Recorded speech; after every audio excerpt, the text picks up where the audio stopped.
உலக மக்கள் எல்லோருக்கும் வணக்கம். நான் உங்கள் ஜி கோபால் பேசுகிறேன்.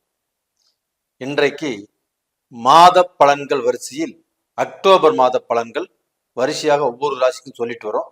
அதுல ரிஷப ராசிக்கு அக்டோபர் மாத பலன்கள் எப்படி இருக்கும், அக்டோபர் மாதத்துல கிரக அடைவுகள் எப்படி இருக்கு ஃபர்ஸ்ட் தெரிஞ்சுக்கலாம். உங்களுடைய ராசியிலேயே குரு பகவான் வக்ரம், உங்க ராசிக்கு 2ஆம் இடத்தில் செவ்வாய் பகவான், அதே செவ்வாய் பகவான் அக்டோபர் 20ஆம் தேதி பெயர்ச்சியாகி கடகத்துக்கு வந்துருவாங்க நீச்ச கதியில. அது போக பாத்தீங்கன்னா உங்க ராசிக்கு 5ஆம் இடத்தில் கேது பகவான், கேதுவுடன் புதன் ஆட்சி உச்சமாக இருக்கிறார். அதோடு சூரிய பகவானும் இருக்கிறார். இது போக பாத்தீங்கன்னா துலாம்ல சுக்கிர பகவான் ஆட்சியா இருக்கிறாங்க. இது போக கும்பத்துல சனி பகவான் வக்ர கதியில் இருக்கிறாங்க. மேனத்துல ராகு பகவான். இது இந்த மாத கிரக அடைவுகள். அப்ப இந்த மாத கிரக அடைவுகள் எங்களுக்கு ஏதாவது ஒரு நல்ல பலனை கொடுக்குமா? நாங்களும் எதிர்பார்த்துட்டு இருக்கிறோம், வெறி பிடிச்ச மாதிரி பார்த்துட்டு இருக்கிறோம். எதுக்குன்னா எங்களுடைய கஷ்ட காலங்கள் எப்ப தீரும், நாங்க ஒரு நல்ல பொசிஷனுக்கு எப்ப வருவோம், எங்களுக்கு திருமணம் எப்ப நடக்கும், வேலை எப்ப கிடைக்கும், எங்களுடைய கஷ்டங்கள் எப்ப பரிகாரமாகும், இதை கேட்டுதான் நீங்க பார்த்துட்டு இருக்கிறீங்க. கண்டிப்பாக உங்களுக்கு இந்த மாதத்தில் இந்த கிரக அடைவுகள்னால கண்டிப்பாக நீங்க நல்லா இருப்பது உறுதி. அப்ப எப்படி உறுதி அப்படின்னா, ஒரு மனிதனுக்காகப்பட்டது தன்னுடைய ராசிநாதன் நல்லா இருக்கணும். ரெண்டாவது பார்த்தீங்கன்னா 2ஆம் இடத்து அதிபதி 5ஆம் இடத்து அதிபதி இவங்க நல்லா இருக்கணும். அது போக 9ஆம் இடத்து அதிபதி நல்லா இருக்கணும். உங்களுக்கு 9ஆம் இடத்து அதிபதி சனி பகவான். அந்த சனி பகவானும் இப்போ 10ஆம் இடத்துல வக்ர கதியில நல்ல கண்டிஷன்ல உங்களுக்கோசரம் இருக்கிறாரு. அது போக இந்த மாதத்தில் உங்களுக்கு சுக்கிர பகவான் ஆட்சியாக இருக்கிறாங்க. ரெண்டாவது பாத்தீங்கன்னா உங்களுக்கு தனாதிபதி 5ஆம் இடத்துக்குரிய அதிபதியாகப்பட்டது புதன் பகவான் ஆகப்பட்டது ஆட்சி உச்சமாக குருவுடைய பார்வையில சூப்பரா இருக்கிறார். இதோட என்ன வேணுங்க? ரிஷபராசிக்காரங்களே, உங்களுடைய காட்டுலதான் மழை. உங்களுடைய வீட்டுல நீங்க சந்தோஷமாக வாழ போறீங்க. கணவன், மனைவி, மக்கள், தாய் தப்பன் இவங்க எல்லாரும் சேர்ந்து ஒரு நல்ல திருப்தியான வாழ்க்கை, ஒரு சந்தோஷமான வாழ்க்கை வாழ்வதற்குண்டான டைம் வந்தாச்சு. ரிஷபராசி அப்படின்னாவே அண்ணன் தம்பிகளுக்கோசரம், அப்பா அம்மாவுக்கோசரம், அக்கா தங்கச்சிக்கோசரம், தன் குடும்பத்துக்கோசரமே உழைத்து உழைத்து உழைத்து உழைத்து கொண்டே இருக்கிறீர்கள். அப்படிப்பட்டவங்க தான் நீங்க. அப்ப எனக்கு எப்போ ஒரு விடிவு காலம் வரும், என்னுடைய குடும்பம் எப்ப நல்லா இருக்கும், எங்களுக்கு எப்ப இந்த கஷ்டம் தீரும் அப்படின்னு எதிர்பார்க்குறீங்க இல்லையா? அந்த பொன்னான நேரம், பொன்னான காலம் வந்தாச்சு. அப்ப உங்களுக்கு பார்க்க போனா இந்த 2ஆம் இடத்து அதிபதி புதன் ஆட்சி உச்சமாக இருந்து உங்களுடைய அறிவு, உங்களுடைய திறமை, உங்களுடைய படிப்பு, உங்க படிப்புக்கு தகுந்த வேலை, உங்க இப்போ ஒரு டிகிரி முடிக்கிறீங்க, அடுத்த டிகிரி பண்ணணும், அதற்கு தகுந்த ஒரு நல்ல காலேஜ், நல்ல கோர்ஸ், இது எல்லாமே கண்டிப்பா உங்களுக்கு கிடைக்கிறதுக்கு வாய்ப்புகள் இருக்குது. அது போக இன்னைக்கு ஒரு வேலையை எதிர்பார்த்துட்டு இருக்கிறீங்க, எனக்கு இந்த வேலை கிடைக்குமான்னு எதிர்பார்த்துட்டு இருக்கிறீங்க. இந்த வேலைக்கு நான் இன்டர்வியூக்கு போயிட்டு வந்திருக்கேன், எனக்கு நல்ல ரிசல்ட் வருமா அப்படின்ட்டு வெயிட் பண்ணிட்டு இருக்கிறீங்க. கண்டிப்பாக 100க்கு 100% உங்களுக்கு நல்ல ரிசல்ட் வரும், நல்ல வேலை கிடைக்கும். அந்த வேலையில பவர்ஃபுல்லா போய் உட்கார போறீங்க. ரிஷபராசியில் பிறந்தவங்க எப்பவுமே ஹையர் ஸ்டடிஸ் பண்ணுவீங்க, ஹை போஸ்ட்டுக்கு தான் போவீங்க, அதற்குண்டான வாய்ப்புகள் இருக்குது. அப்புறம் வேலையில சேர்ந்து அதன் மூலியமாக நீங்க மேலும் மேலும் மேலும் வளரக்கூடிய வாய்ப்புகள் தான் உங்களுக்கு இருக்குதோலையோ, எந்த ரூபத்திலையும் நீங்க கீழே வரக்கூடிய அளவுக்கு வாய்ப்புகள் இல்லை. அது போக சூரிய பகவானும் அதாவது குருடைய பார்வையில் இருக்கிறாரு. அந்த சூரிய பகவானும் பெயர்ச்சியாகி துலாமுக்கு வர்றாங்க, அங்கேயுமே நேச்ச பங்க ராஜ்யம் அடைகிறாங்க. அப்போ உங்களுக்கு கவர்மெண்ட் மூலியமாக பலன் கிடைக்கும். கவர்மெண்ட்ல உங்களுக்கு நடக்க வேண்டிய சில விஷயங்கள் தடுங்கலேட்டு இருந்தாலும் இந்த பீரியட்ல கண்டிப்பாக நடக்கும்.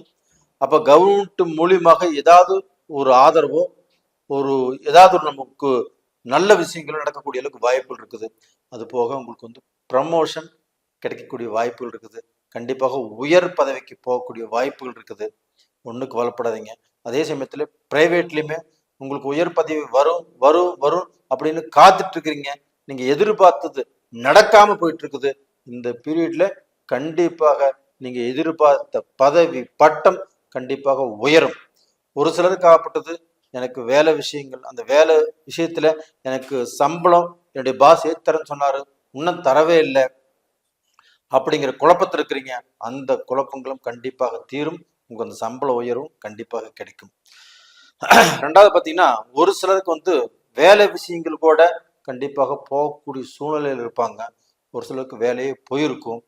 அப்ப அந்த வேலை என்னை விட்டு போயிருச்சு, அந்த வேலை கிடைக்குமா, அந்த வேலைக்கு முயற்சி பண்ணிட்டு இருக்கிறேன், அந்த வேலையை நான் எதிர்பார்த்துட்டு இருக்கிறேன், அந்த வேலைக்கோசம் நான் அலைஞ்சிட்டு இருக்கிறேன், எனக்கு வேற வேலை கிடைக்குமானா கண்டிப்பாக நீங்க எடுக்கக்கூடிய ஒவ்வொரு முயற்சியும் உங்களுக்கு நல்லதாக முடியும். ஒன்றும் கவலைப்படாதீங்க. அதே சமயத்துல அந்த கேது பகவான் இப்ப தோஷத்தோடு இருந்தாலுமே அந்த கேது பகவான் தோஷத்தை செய்ய இயலாது. அந்த குருவுடைய பார்வை அந்த கேது பகவான் மேல பட்டுருச்சு. அப்ப அந்த கேது பகவான் தோஷத்தை செய்ய இயலாது. அந்த தோஷத்துக்கு பதிலாக யோகத்தை தான் செய்வாரு. அப்ப அந்த நவகிரகங்கள் 9 கிரகங்கள்லயே ரொம்பவுமே கெட்டியான கிரகம். அந்த கிரகத்தின் மூலியமாக கெட்டதுதான் அதிகமாக நடக்கும் அப்படிங்கிற சாஸ்திர விதியா இருக்குது. அந்த குரு பார்வை அந்த கேது மேல பட்டதுனால கண்டிப்பா உங்களுக்கு அந்த ஆன்மீகத்தின்ல நல்ல ஈடுபாடு வரும், நல்ல தொழில் கிடைக்கும், நல்ல எண்ணங்கள் உருவாகும், நல்ல சிந்தனைகள் வளரும். அப்ப நம்மளுக்கு வெளிநாடு போறக்கோ, ரெண்டாவது பார்க்க போன வெளிநாட்டுல போய் நம்ம சம்பாதிக்கிறக்கோ, சாதிப்பதற்கோ இதற்குண்டான வாய்ப்புகளும் அந்த கேது பகவானால் உருவாகும். அந்த கேது பகவான் 5ஆம் இடத்துல இருக்கிறாங்க. அந்த குரு பார்வை படுது, அந்த தோஷம் கண்டிப்பாக நம்மளுக்கு செய்யாது. அப்ப அந்த சுக்கர பகவான் ஆட்சியா இருக்கிறதுனாலையும் அந்த ஆட்சியிலிருந்து அந்த சுக்கர பகவானாப்பட்டது மாறி விருச்சிகத்துக்கு போறாங்கன்னா, அந்த விருச்சிகத்துல அந்த சுக்கர பகவான் இங்க இருக்கிறாங்கன்னா, அங்க இருக்கக்கூடிய சுக்கர பகவானை உங்க ராசியில் இருக்கக்கூடிய குரு பகவான் அந்த சுக்கர பகவானை பார்க்கறதுனாலையும் கண்டிப்பாக உங்களுக்கு சுபகாரியங்கள் நடக்கக்கூடிய வாய்ப்புகள் இருக்கிறது. அப்ப தடைப்பட்ட திருமணங்கள், நான் பொண்ணு பார்த்தேன் கிடைக்கல, மாப்பிள்ளை பார்த்தேன் கிடைக்கல, எனக்கு ஆக வேண்டிய கல்யாணம் நடக்கல, நான் எதிர்பார்த்த எதுவுமே எனக்கு ஆகல, இப்படிங்கிற ஒரு வேதனையில ஒரு மன கஷ்டத்தோட வாழ்ந்துட்டு இருக்கிறீங்க. ஒரு சிலர் காதலிச்சு அது பிரேக் ஆகி வெளியில சொல்ல முடியாத ஒரு வேதனையோடு இருப்பீங்க. அதனால வேலைக்கு போக முடியல, சம்பாதிக்க முடியல, நல்ல ஒரு மைண்ட் செட்டு நல்லா இல்லை, நல்லா சாப்பிட முடியல, நல்லா தூங்க முடியல, இப்படியெல்லாம் இருந்தீங்கன்னா அவங்களுக்கு இந்த பீரியட்ல அந்த சுக்கர பகவானை குரு பார்த்ததுனால கண்டிப்பாக அந்த பிரச்சனைகள் கண்டிப்பாக தீரும். அதாவது விஷ்ணு பகவானுடைய கிரகமாகப்பட்டது புதன் பகவான், அதே சமயத்துல சுக்கர பகவானும் அந்த விஷ்ணு பகவானுடைய கிரகம் அப்படிங்கிறதுனால இந்த 2 கிரகமும் நல்லா வலுத்து இருக்கிறதுனால கண்டிப்பாக இந்த பீரியட்ல ரிஷபராசியில் பிறந்தவங்களுக்கு சுபகாரியங்கள் நடக்கும், காதல் கல்யாணங்கள் கண்டிப்பாக நடக்கும், பிரிந்தவர்கள் ஒன்று கூடக்கூடிய நேர காலங்கள் வந்தாச்சு. அதே சமயத்துல பிரிஞ்சு ரொம்ப வருஷமா இருக்கிறாங்க, அவங்க மனைவி இல்லை, வேற ஒரு கல்யாணம் பண்ணணும் அப்படிங்கிற முடிவுக்கு வருவாங்க.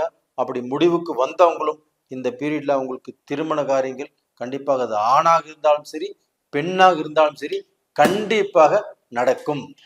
நீங்க எதிர்பாருங்க, கண்டிப்பா நடக்கும். அப்ப டோட்டலா பாத்தீங்கன்னா நீங்க கவலைப்பட வேண்டியதே இல்லை. அப்ப அந்த சூரிய பகவானுடைய அனுகிரகமாகப்பட்டது உங்களுக்கு 4ஆம் இடத்து அதிபதி அந்த சூரிய பகவானுக்கு குரு பார்வை இருக்குது. அந்த சூரிய பகவானாகப்பட்டது அந்த அக்டோபர் 16ஆம் தேதி பயிற்சியாகி துலாமுக்கு வந்தாலும் அங்கேயுமே நீச்சபங்க ராஜயோகத்தை அடைகிறார். அப்படி அடையும் போது கண்டிப்பா உங்களுக்கு கவர்மெண்ட்ல வேலை வாய்ப்புகள் கிடைக்கும், கவர்மெண்ட் எக்ஸாம்ஸ் எழுதலாம், கவர்மெண்ட்ல ப்ரமோஷன்ஸ் கிடைக்கும். நீங்க பிரைவேட்ல வேலையில் இருந்தாலுமே அதில் ப்ரமோஷன்ஸ் எதிர்பார்த்தாலும் கண்டிப்பாக கிடைக்கும், சம்பள உயர்வு எதிர்பார்த்தாலும் கிடைக்கும். அந்த வேலையில் இருக்கக்கூடிய அந்த ஸ்ட்ரெஸ் கண்டிப்பாக குறையும். காரணம் இந்த சனி பகவான் ஆகப்பட்ட உங்களுக்கு 10ஆம் இடத்துல வக்கர கதியில் இருக்கிறாங்க. அப்போ அந்த வக்கர கதியில் இருக்கும்போது வேலையில அந்த வேலைப்பளு அதிகமாக கொடுப்பாங்க. வேலையில டென்ஷன், ஒர்க் பிரச்சனை இதெல்லாமே கொடுத்து அதுக்கப்புறம் அதில் ஒரு நல்ல திருப்தியையும் ஒரு வெற்றியையும் கொடுப்பாங்க. அதனால ஒன்றும் நீங்கள் கவலைப்பட வேண்டிய அவசியம் இல்லை, தைரியமாக இருங்க. அதே சமயத்தில் உங்களுக்கு 12ஆம் இடத்து அதிபதி செவ்வாய் பகவான். அந்த செவ்வாய் பகவான் ஆப்பட்டது உங்களுடைய லக்னத்துக்கு 3ஆம் இடத்துல நீச்ச கதியில வர்றாங்க 20ஆம் தேதி. அப்ப அந்த நீச்ச கதியில வரும்போது உங்களுக்கு உடல் சார்ந்த பிரச்சனைகள் கண்டிப்பாக இதுல கொஞ்சம் குழப்பங்கள் உருவாகும். அப்போ அந்த உடம்புல இருக்கக்கூடிய பிரச்சனைகளை நீங்க பார்க்க போனா ஒரு டாக்டர்கிட்ட போய் அதை செக் பண்ணிக்கோங்க. அது போக உங்களுக்கு பார்க்க போனா ஏதாவது வைத்தியம் பார்க்க வேண்டிய சூழ்நிலையில் உருவாகும். அப்படி வைத்தியமே பார்த்தாலும் உங்களுக்கு நடக்கக்கூடாது நடந்தாலும் அதிலிருந்து அந்த குரு பார்வை இருக்கிறதுனால கண்டிப்பாக நல்ல நிலைமைக்கு வந்துடுவீங்க. ரெண்டாவது பார்த்தீங்கன்னா இப்போ இந்த பூமி சம்மந்தப்பட்டது, சொத்து சம்மந்தப்பட்டது, அந்த டாக்குமெண்ட் சம்மந்தப்பட்டது, இது மாதிரி வாங்குறவங்க அந்த டாக்குமெண்ட்டை ஒரு முறைக்கு இருமுறை படித்து பார்த்து அப்புறம் சைன் பண்ணுங்க. இந்த பீரியட்ல யாருக்கும் நீங்கள் ஒரு உதவி செய்வதோ ஒரு ஜாமீன் போடுவதோ உங்களுடைய பிரச்சனைக்கு நானாச்சு அப்படின்னு நிற்கிறதோ அது வேண்டாம், கொஞ்சம் அவாய்ட் பண்ணிக்கோங்க. இப்போ டோட்டலாக பார்த்தீங்கன்னா இந்த பீரியடை பொறுத்த வரைக்கும் இந்த விஷ்ணு பகவான் கிரகங்களான புதன் பகவானும் சுக்கர பகவானும் நல்லா இருக்கிறதுனால அந்த குரு பகவானும் புதன் பகவானையும் கேது பகவானையும் சூரிய பகவானையும் பார்த்ததுனால இங்கே சுக்கரன் ஆட்சியாக இருக்கிறதுனால அந்த சுக்கரன் அந்த ஆட்சியை விட்டு விருச்சகத்துக்கு வந்தாலும் இந்த விருச்சகத்துக்கு அந்த குரு பார்வை சுக்கரன் மேலே பதியறதுனால கண்டிப்பாக உங்களுக்கு எல்லா சந்தர்ப்ப சூழ்நிலைகளும் நல்லா இருக்குது. அதனால இந்த பீரியட்ல உங்களுக்கு விட்டு போன தொழில், உங்கள் பிஸ்னஸில் லாஸு, வியாபாரத்தில் எனக்கு கஷ்டமாக இருக்குது அப்படி நீங்கள் எது குழப்பத்தில் இருந்தாலும் அந்த குழப்பங்கள் எல்லாமே இந்த பீரியடில் கண்டிப்பாக தீரும். நீங்கள் நல்ல நிலைமைக்கு வந்தே தீருவீங்க. டோட்டலாக இந்த பதிவு பிடிச்சிருக்குன்னு நினைக்கிறேன். கண்டிப்பாக லைக் பண்ணுங்க, சப்ஸ்கிரைப் பண்ணுங்க. அப்போ பார்த்தீங்கன்னா இந்த ரிஷபராசியில் பிறந்தவங்களும் ஆப்பட்டது கிருத்திகை நட்சத்திரம், ரோகிணி நட்சத்திரம், மிருகசீட நட்சத்திரம். அந்த கிருத்திகை நட்சத்திரத்தில் பிறந்தவங்களை ஆப்பட்டது கடைசி பாதத்தில் பிறந்தவங்களை ஆப்பட்டது சூரியனுடைய நட்சத்திரம். அந்த சூரியனை குரு பார்த்ததுனாலையும் அந்த சூரியன் ஆப்பட்ட துலாமுக்கு போகும்போது நீச்சபங்க ராஜ்யோகத்தில் போகிறதுனாலையும் கண்டிப்பாக அந்த சூரியனுடைய நட்சத்திரத்தில் பிறந்தவங்களுக்கு ஒரு வேகம் நல்லா இருக்கும். ரெண்டாவது அவங்களுக்கு அந்த ஆன்மீகம் நல்லா இருக்கும், கவர்மெண்ட் தொழில் நல்லா இருக்கும், கவர்மெண்ட் எக்ஸாம்ஸ் எழுதலாம், அவங்களுடைய கஷ்டங்கள் தேரக்கூடிய காலகட்டங்கள் வந்தாச்சு. ரோகிணி அப்ப சந்திர பகவானுடைய நட்சத்திரம். அந்த நட்சத்திரத்துல பிறந்தவங்களாப்பட்டது இது நாள் வரைக்கும் அவங்கள் பட்ட கஷ்டத்திலிருந்து மீண்டு ஒரு நல்ல பொசிஷனுக்கு வரக்கூடிய வாய்ப்புகள் அவங்களுக்கு இருக்குது. அவங்களுக்கு அந்த கற்பனை வளம் ஜாஸ்தியா இருக்கும். அப்ப அந்த கற்பனைக்கு தகுந்த மாதிரியே கண்டிப்பா கலை, இலக்கியம், ஓவியம் இந்த மாதிரி விஷயத்துல சினிஃபீல்ட்லையும் கண்டிப்பா அவங்களுக்கு வாய்ப்பு கிடைக்கிறதுக்கு வாய்ப்புகள் இருக்குது. முயற்சி பண்ணுங்க. அதுபோக மிருகசீரிடம் அப்போ அது செவ்வாயுடைய நட்சத்திரம். அப்போ அந்த செவ்வாயுடைய நட்சத்திரம் வரக்கூடிய 20ஆம் தேதி வரைக்கும் உங்களுடைய ராசிக்கு 2ஆம் இடத்துல இருக்கிறாங்க. ஒன்றும் பிரச்சனை இல்லை, நீங்கள் சொத்து வாங்கலாம், வண்டி வாகனம் வாங்கலாம், அப்போ அந்த சொத்துக்குள்ள அக்ரிமெண்ட் போடலாம், இந்த மாதிரி விஷயங்கள்லாம் நீங்கள் தாராளம் செய்யலாம். அப்போ அந்த 20ஆம் தேதிக்கு மேலே அந்த 30ஆம் தேதிக்குள்ள அந்த செவ்வாய் 3ஆம் இடத்துக்கு வரதுனால அங்கே நேற்று கதியில் இருக்கிறாங்க. அப்போது நம்ம சொத்து வாங்குறதுலையும் சரி, டாக்குமெண்ட் ரொம்ப படித்து பார்த்துட்டு நம்ம சைன் பண்ணணும். அப்போ தான் நம்மளுக்கு எந்த சிக்கலும் வராமல் எந்த பிரச்சனையும் வராமல் இருக்கும். ரெண்டாவது ஜாமீன் போடுறதுல கொஞ்சம் கேர்ஃபுல்லாக இருங்க. அப்போ டோட்டலாக பார்த்தீங்கன்னா இந்த ரிஷபராசியில் பிறந்தவங்களுக்கு எவ்வளவு கஷ்டங்கள் இருந்தாலும் அந்த கஷ்டத்திலிருந்து வெளியில வந்து நல்ல வாழ்க்கை வாழ போறீங்க, நல்லா இருக்க போறீங்க. டோட்டலா இந்த பதிவு பிடிச்சிருக்குன்னு நினைக்கிறேன். பிடிச்சிருந்தா லைக் பண்ணுங்க. உங்களுடைய ஜென்ம ஜாதகத்தை ஒரு முறை பார்த்துக்கோங்க. அதில் நடக்கக்கூடிய தசா புத்திகள் தான் உங்களுடைய வளர்ச்சிக்கு முக்கிய காரணம். அது சாதகமாக இருக்குதா பாதகமாக இருக்குதான்னு கீழே 2 நம்பர் கொடுத்துருக்குறோம், கான்டாக்ட் பண்ணுங்க. உங்களிடமிருந்து விடைபெறுவது உங்களின் ஜி கோபால். வணக்கம், நன்றி.